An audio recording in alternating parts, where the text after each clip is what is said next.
Personally Vinay ನನಗೆ actor ಆಗಿ ಅನ್ನೋದಕ್ಕಿಂತ ಹೆಚ್ಚಾಗಿ ಒಬ್ಬ ಒಳ್ಳೆಯ ವ್ಯಕ್ತಿಯಾಗಿ, ಒಳ್ಳೆ ಮನಸ್ಸಿನ, ಮುಕ್ತ ಮನಸ್ಸಿನ ಯುವಕನಾಗಿ ನನಗೆ ತುಂಬ ಇಷ್ಟ ಯಾವಾಗಲೂ. ಸೊ ಹಂಗಾಗಿ ನನಗೆ ಫೀಲ್ ಆಗತ್ತೆ ಸೀನ್ಗಳು ನೋಡಿದಾಗ, ನಾನು ಡೈರೆಕ್ಟ್ ಮಾಡಿದಾಗಲೂ ಅನಿಸ್ತಿತ್ತು.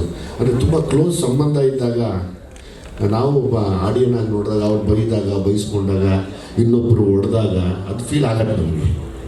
ನಮ್ಮ ಪ್ರೀತಿ, ನಾವು ಪ್ರೀತಿ ಮಾಡೋರಿಗೆ ಇಷ್ಟೆಲ್ಲ ನೋವು ಕೊಡ್ತಾರಲ್ಲ, ನಾವು ಕೊಡ್ತೀವಲ್ಲ.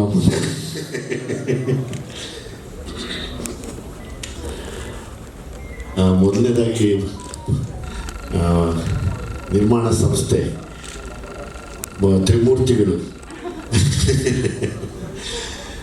ಈ ಕನ್ನಡ ಸಿನಿಮಾದ ಇವತ್ತಿನ ಪರಿಸ್ಥಿತಿಯಲ್ಲಿ ಮುಂದೆ ನಿಂತು ಕನ್ನಡ ಸಿನಿಮಾಕ್ಕೆ ತಾವು ಕೊಡ್ತಿರುವಂಥ ಗೌರವ, ಬೆಲೆಗೆ ಹ್ಯಾಟ್ಸ್ ಆಫ್ ಸರ್.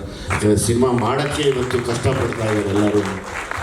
ಇಂಥ ಸಂದರ್ಭದಲ್ಲಿ ತಾವು 3 ಜನ ನಿಂತು ಬಂದಿರೋದು ನಿಜವಾಗ್ಲೂ ಗ್ರೇಟ್ ಅನಿಸುತ್ತೆ. ನಿಮ್ಮ ಸಂಸ್ಥೆಯಲ್ಲಿ ಇದೇ ಥರದ ಕನ್ನಡ ಸಿನಿಮಾಗಳು ತುಂಬ ಹೆಚ್ಚಿಗೆ ಒಳ್ಳೊಳ್ಳೆ ಸೂಪರ್ ಹಿಟ್ ಸಿನಿಮಾಗಳು ಬರಲಿ ಅಂತ ನಾನು ಕೂಡ ಕೇಳ್ಕೋತೀನಿ. ನನಗಷ್ಟೇ ಪ್ರಾಮಾಣಿಕವಾಗಿ ಹೇಳಬೇಕು ಅನ್ಸೋದು ತಮ್ಮಗಳ ಮೇಲೆ. ನೋಡಿ, ಈ ಪರಿಸ್ಥಿತಿ ಕೆಟ್ಟಾಗ ಯಾರೋ ಒಬ್ಬರು ಕೈ ಹಿಡಿತಾರೆ ಅನ್ನೋದಕ್ಕೆ ತಾವು 3 ಜನ ಸಾಕ್ಷಿಯಾಗಿದ್ದಾರೆ ಇವತ್ತು.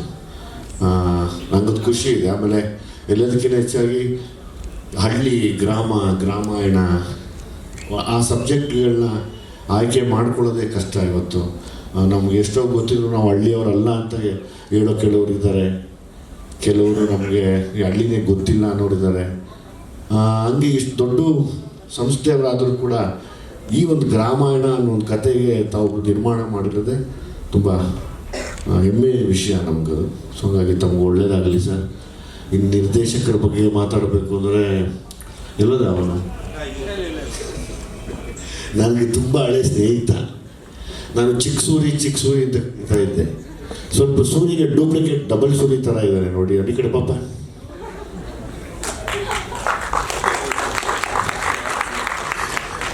ಅದೇ ನಾನು ಪ್ರೀತಿಯಿಂದ ಅವಾಗಲಿಂದ ತುಂಬ ಯಂಗ್ ಸ್ಟ್ರಗ್ಲಿಂಗ್ ಡೇಸಿಂದ ನೋಡಿದ್ದೀನಿ. ಅವಾಗಲಿಂದ ಸಿಕ್ಕಾಪಟ್ಟೆ ಹೈಪರ್ ಆ್ಯಕ್ಟಿವ್ ಮನುಷ್ಯ, ಸಿಕ್ಕಾಪಟ್ಟೆ ಹೈಪರ್ ಆ್ಯಕ್ಟಿವ್. ಒಂದು ಕಡೆ ನಿಲ್ಲದೇ ಇಲ್ಲ, ಭೂಚಕ್ರ ಥರ ತಿರುಗ್ತಾ ಇರ್ತಾನೆ ಅಂತ ಅಲ್ಲಿ ಇಲ್ಲಿ. ಆ ತಾಳ್ಮೆಗೆ ಮೆಚ್ಚಬೇಕು. ಆ 8 ವರ್ಷದ ತಾಳ್ಮೆ, ಅದು ನಮಗೆ ಗೊತ್ತು. ಆ ತಾಳ್ಮೆಯಿಂದ ಅನುಭವಿಸಿ ಕೆಲಸ ಮಾಡೋದಕ್ಕೆ ಅದು ಗೊತ್ತಿಲ್ಲ, ಅದಕ್ಕೊಂದು ಬೇರೆ ಶಕ್ತಿ ಬೇಕು.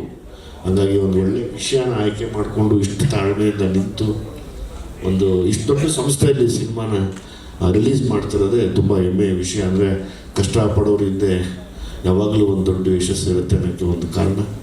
ಒಳ್ಳೆಯದಾಗಲಿ ನಿನಗೆ. ನಾವು ಯಾವಾಗಲೂ ರೇಗಿಸ್ತಿದ್ದೆ ಅರುಣನ. ಸೂರಿ ಕೇಳ್ತಾ ಇದ್ದೆ, ಸೂರಿ ಏನು ಸಮಾಚಾರ, ನಿಂತರ ಅವನಲ್ಲ ಇವನು ಅಂತ. ಅವಾಗ ಸ್ವಲ್ಪ ಸಣ್ಣ ಇದ್ದ. ಒಳ್ಳೇದಾಗಲಿ, ಇನ್ನೂ ಹೆಚ್ಚೆಚ್ಚಿಗೆ ಕಥೆಗಳು ಮಾಡಿ ಎಲ್ರಿಗೂ ಅವಕಾಶ ಕೊಡಬೇಕು. ಯಾರು ಗೊತ್ತಪ್ಪ, ನಮಗೆಲ್ಲ ಇದು ಮಾಡೋಂಗಿಲ್ಲ. ಈ ಸಿನಿಮಾ ದೊಡ್ಡ ಸೂಪರ್ ಡೂಪರ್ ಹಿಟ್ ಆಗ್ಬೋದು. ಆಗಲಿ ಅಲ್ವಾ? ಯಾರಿಗೂ ಗೊತ್ತಿಲ್ಲ, ಅದು ಫಾರ್ಮುಲಾನೇ ಗೊತ್ತಿಲ್ಲ. ಯಾವ ಸಿನಿಮಾ ಗೆಲ್ಲುತ್ತೆ, ಯಾವ ಸಿನಿಮಾ ಸೋಲುತ್ತೆ ಅನ್ನೋದಕ್ಕೆ. ಅದೆಲ್ಲ ಗೊತ್ತಿದ್ರೆ ಇವತ್ತೆಲ್ಲ ಸಿನಿಮಾ ಸೂಪರ್ ಹಿಟ್ ಮಾಡ್ಕೊಂಡ್ಬಿಡ್ತಾ ಇದ್ವಿ. ಹಂಗಾಗಿ ಈ ಸಿನಿಮಾಗೆ ಒಳ್ಳೇದಾಗಲಿ. ನನ್ನ ಫೇವ್ರೇಟ್ ಆ್ಯಕ್ಟರ್ ಮತ್ತು ಫ್ರೆಂಡ್ನ ಹಾಕ್ಕೊಂಡಿದ್ದೆ ನೀನು. ನನ್ನ ವಿನಯ್ ತುಂಬ ಇಷ್ಟ ಸರ್. ಅದೇನು ಅಂತ ಗೊತ್ತಿಲ್ಲ, ಗುರು ಬೈಕೋತಾರೇನೋ, ನನ್ನ ಇಷ್ಟ ಇಲ್ವಾ ಅಂತ.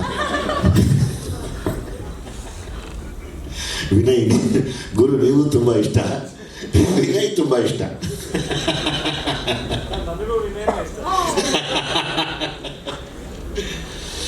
ಮತ್ತು ಇಡೀ ತಂಡ ನಾನು ಮಾತಾಡಿದ್ದು ನೋಡ್ತೇನೆ. DOP ಸರ್ ಆಗ್ಬೋದು, ಫೈಟ್ ಮಾಸ್ಟ್ರು, ಡ್ಯಾನ್ಸ್ ಮಾಸ್ಟ್ರು ಎಲ್ಲರೂ ಅಷ್ಟು ಖುಷಿಯಿಂದ ಕೆಲಸ ಮಾಡಿರೋದು ಒಂದು ಒಳ್ಳೆ ಎನರ್ಜಿ ಕಾಣಿಸ್ತದೆ. ಅರುಣಣ್ಣ ಬೇರೆ ಇದ್ದಾರೆ, ಅವರಿದ್ಮೇಲೆ ಏನೋ ವಿಷಯ ಇರುತ್ತೆ ಅನ್ನೋ ಒಂದು ಆಸೆ. ಮತ್ತು 3ನೇ ತಾರೀಕು ನಾನು ಕೂಡ ಸಿನಿಮಾ ನೋಡ್ತೀನಿ ಬಂದು. ಆಸ್ ಇಟ್ ಈಸ್ ನಮ್ಮ ಹೀರೋಯಿನ್ ಅವರು ತುಂಬ ಚೆನ್ನಾಗಿ ಆ್ಯಕ್ಟ್ ಮಾಡಿದ್ದೀರ.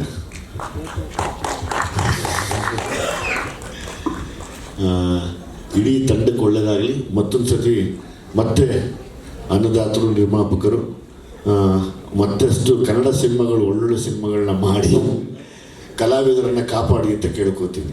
ನೀವಿಲ್ಲ ಅಂದರೆ ನಾವಿಲ್ಲ. Thank you very much sir. Thank you. City lights ಈಗ ಮಾತಾಡೋಂಗಿಲ್ಲ, ಈ ಲೈಟು ಗ್ರಾಮಾಯಣ ಅದು. ಗ್ರಾಮ ಮುಗಿಸಿ ಸಿಟಿಗೆ ಹೋಗೋಣ. ಇದು ಊರು ತೋರಿಸ್ಲಿ, ಆಮೇಲೆ ನಾನು ಊರಿಂದ ಸಿಟಿಗೆ ಕರ್ಕೊಂಬಂದು ಸಿಟಿ ಲೈಟ್ಸ್ ತೋರಿಸ್ತೀನಿ.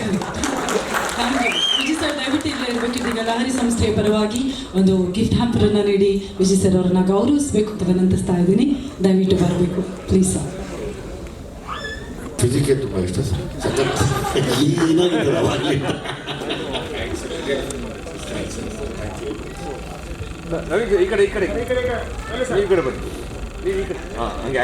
ಮತ್ತೊಮ್ಮೆ ನಮ್ಮ ಸಿನಿಮಾಗೆ ಪ್ರೀತಿಯನ್ನು ಕೊಡೋದಕ್ಕೆ ಬಂದು ಅಷ್ಟೇ ಪ್ರೀತಿಯಿಂದ ಮಾತನಾಡಿದಂತಹ ನಮ್ಮೆಲ್ಲರ ಪ್ರೀತಿಯ ಸ್ಯಾಂಡಲ್ವುಡ್ ಸಲಗನಿಗೆ ಧನ್ಯವಾದಗಳನ್ನು ಸಮರ್ಪಿಸ್ತಾ ಇದ್ದೀವಿ. Thank you so much Vijay sir. Thank you so much for coming.